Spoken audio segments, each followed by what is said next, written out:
What's up, guys? This is Alex with RJ OCD Recovery. Today's video is all about awareness and why awareness is the most important thing when it comes to your healing and recovery. Your level of awareness, or your state of consciousness, is going to determine how you look at any single thing in your physical experience. So, for example, if you are walking down the street and you pass a homeless man, a bum, okay? How are you going to perceive this person? If you're in these lower dominant emotional states, shame, guilt, or hopelessness, you're going to feel that he's dirty or disgusting or disgraceful. You're going to assume that he's lazy, and you're going to feel hopeless about the situation of homelessness in society. But as you move up that scale, where your dominant emotional state or your state of consciousness is different, then you're going to perceive this person differently. So fear and anger is much different from these lower states. You're going to, potentially be thinking about him being violent, and even further up, you feel more courageous. Maybe you're making more of an effort to see if you can help him, right? That's a huge, huge difference. Maybe you can get him over to a homeless shelter, or you can help him find a job. And all the way up, neutrality, willingness, up into acceptance and love, you see this person as friendly and even lovable, right? You might think that he has an interesting story and you'll ask him questions. So all of this is possible, but it's dependent on how you're looking at this situation, how you're perceiving this person. So the main takeaway here is that no single thing in our entire universe is inherently or definitively one way or another. It all depends on the lens that we are looking through. That's how we're going to perceive what a thing is in front of our face and how we feel about it. With that in mind, the only actual truth that there ever is and ever will be is the present moment as it's being experienced by whoever's observing it or experiencing it as it is. You can always change how you are perceiving any situation, any person, anything by changing the dominant emotion that you're experiencing. In other words, that's changing your level of awareness or elevating your level of consciousness. So when it comes to retroactive jealousy and OCD, I've had plenty of conversations with a lot of people suffering from these conditions, and a lot of them have feelings, a lot of anger, a lot of resentment, frustration towards their partner after learning about their past, because maybe their life was normal, they didn't have all these problems, and now it's awful, right? They're suffering all the time. What I would say to these people, what they need to understand is that whatever it is that you are being triggered by or were triggered by, your way of thinking and your dominant emotional state was active, whether you were aware of it or not. Okay, so maybe you thought your life was really good and you were feeling all right, and this information triggered something out of you. So what this means is you might have been, for the most part, feeling pretty good, but you might not have been aware of the actual pain and suffering that was inside because you were stuffing it down. You just weren't aware of it. And now you got close with another person and they triggered this thing out of you that needs healing. That's what relationships do, okay? You get close to another person, both people's pain bodies come out. That's Eckhart Tolle reference. Now you have to work with this unsolved pain. Another key point here is that you may have interpreted the details about your partner's past in a way that was threatening, even if it necessarily wasn't the truth, right? Even if it wasn't actually going to threaten you physically and cause you harm or risk death. And based on how you interpreted that information, that's dependent on your state of consciousness, your level of awareness. And if you're in one of those lower states, like I mentioned before, you can actually traumatize yourself and cause lasting damage to your brain that creates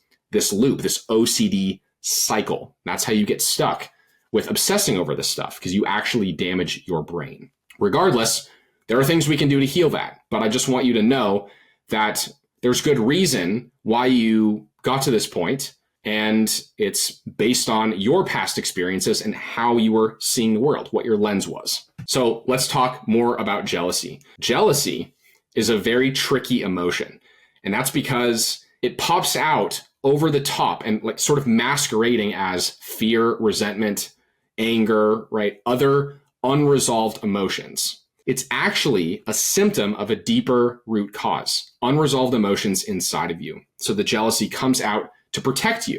Now, if you're not careful or you're not aware, you're more than likely going to try to deal with the jealousy by focusing on your external world.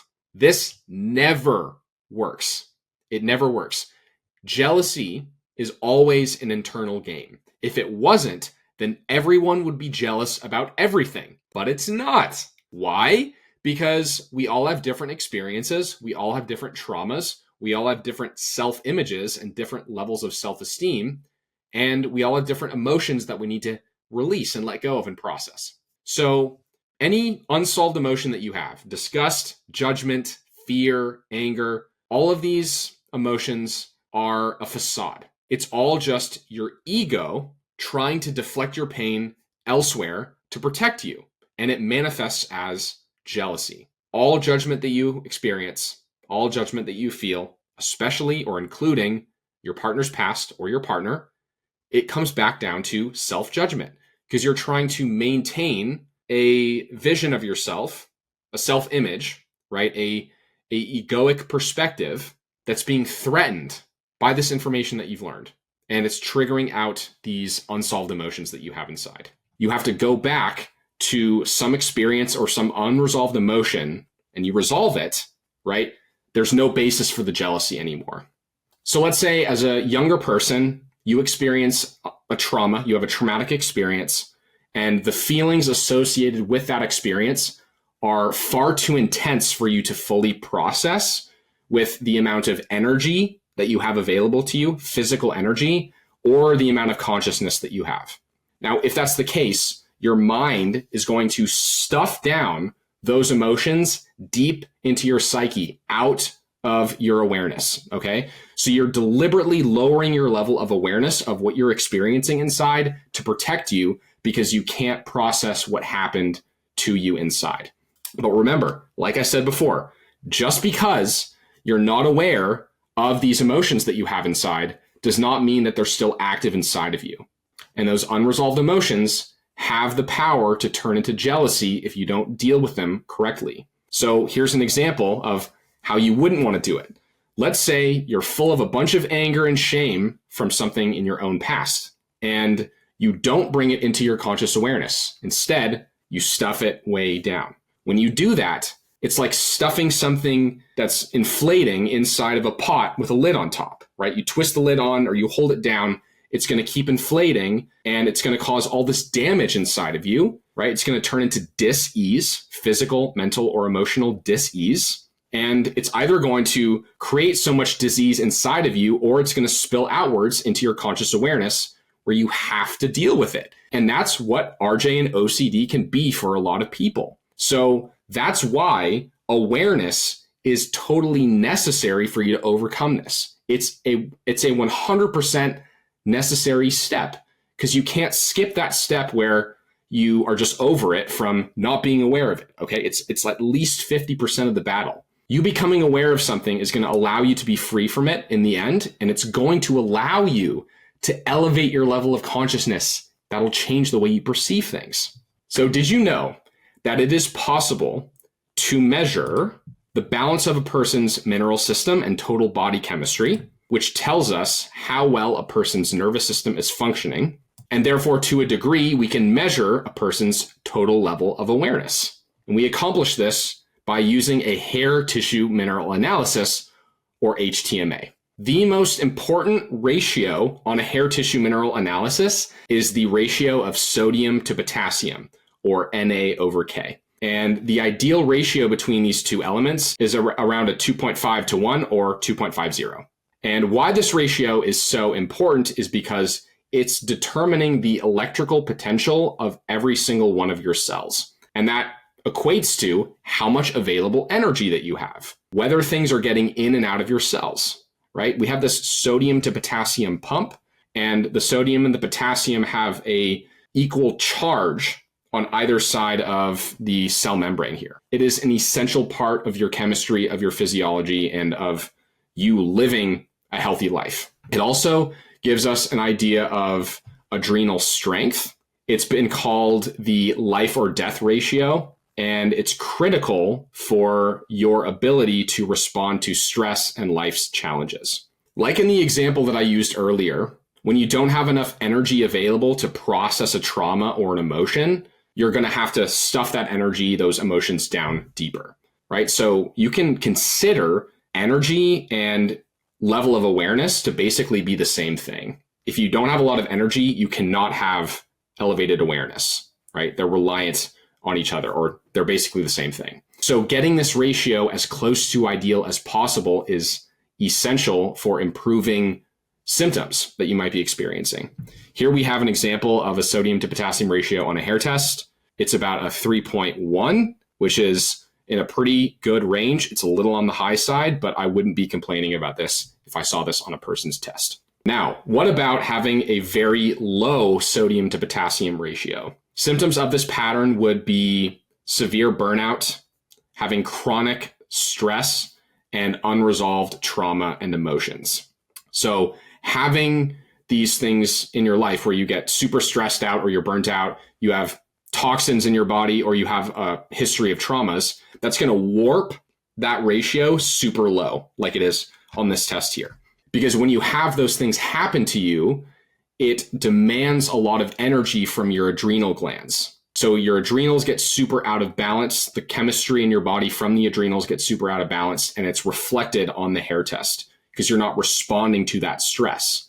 But most importantly, when I see a pattern like this on a hair test, I can tell that this person has a decreased level of awareness and energy available. And emotionally, what somebody is experiencing in a pattern like this would be feelings of resentment, frustration, and hostility. And I would consider those emotions sort of under the umbrella of jealousy. So you don't have enough available energy inside of you.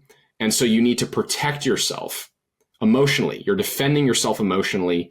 You have to be on guard all the time and be, looking at your environment in a sort of negative, paranoid way, right? You're not trusting as people. You might be jealous of people. Okay. So this is an ingenious way that the body does for its own survival, but it's not fun. You're overcompensating. So this ratio here is about 0.47, and that's really critically low. Remember, ideal is around 2.5. So we definitely want to correct a level like this. Now, what about a high sodium to potassium ratio? Symptoms of a pattern like this would be inflammation and more acute stress instead of chronic stress. Emotionally, a person in this pattern is going to feel much differently. It's more likely to be filled with feelings of anger, more outward pouring out of emotions, more raging. And that's because there's actually more energy available in a pattern like this. You get much more charge, electrical charge in your cells when it's a high sodium to potassium than a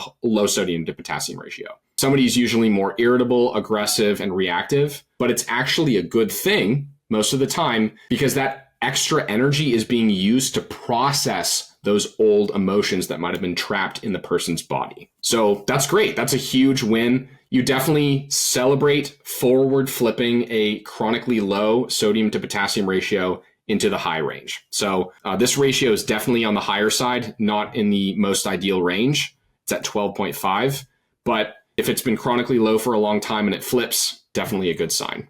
I would consider that amazing improvement. And usually people feel loads different when that happens in their healing journeys. Now, optimizing this ratio and correcting it and getting it perfectly balanced, what that leads to is balanced energy. You optimize cellular energy. You have way more stability mentally and emotionally.